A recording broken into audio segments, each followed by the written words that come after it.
दुनिया की हर चीज में तीनों गुण हैं, खाने में, अन्न में, कमाई में, बोलने में, सब में सतोगुण है, रजोगुण है, तमोगुण है।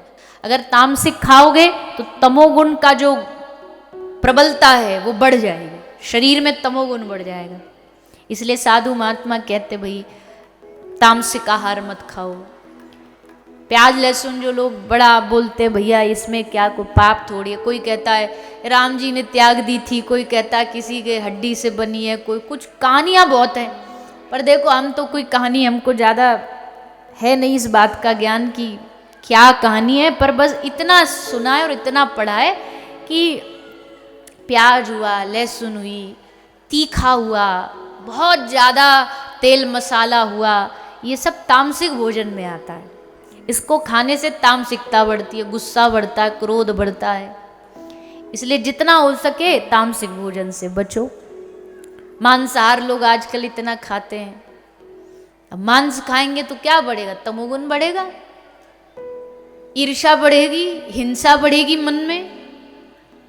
तो इसलिए सात्विक खाओ। सात्विक कैसे खाएंगे? सात्विक अन्न होना चाहिए। अब देखो अन्न में भी 1000 दोष होते हैं। मान लो आपने तो बढ़िया भोजन बनाया, रोटी बनाई, पर जब आजकल अन्न जो उगाया जाता है खेती में तो उसमें भी बहुत सारे पाप होते हैं। क्यों?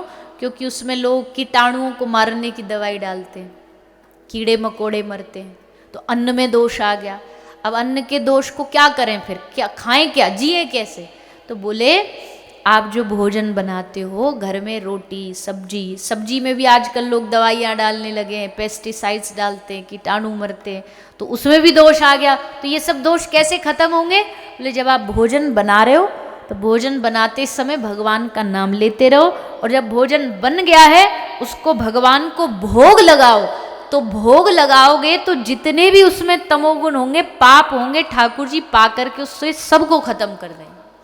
अब वो भोजन शुद्ध हो गया, अब आप आराम से उसको भोग लगा के पा सकते हो। इसलिए हर भगवान के जो वैष्णव घर है उस घर में अपना भोजन खाने से पहले भगवान को थाल भोग लगाया जाता है। आप लोग भी जितने बैठे हो यहाँ पे, आपके घर में भोग लगाते हो ठाकुर जी का, तो बड़ी अच्छी बात। पर जो नहीं लगाते हैं वो आज से ही घर जा कर के नियम ले लेना कि पहले भोजन बनेगा तो किसको खिलाएंगे? भगवान को खिलाएंगे। पहले भगवान को भोग लगाओ। हमारे जो पुरानी पद्धतियाँ हैं वो कोई ऐसी हवा में बनाई गई नहीं है, उनके बहुत बहुत लाभ हैं, बहुत फायदे हैं। पहले भोग लगाओ, फिर उसके बाद पहली रोटी किसको दो? कौन कौन देता पहली रोटी गाय को? बस ये तो बड़े दुख की बात है भैया।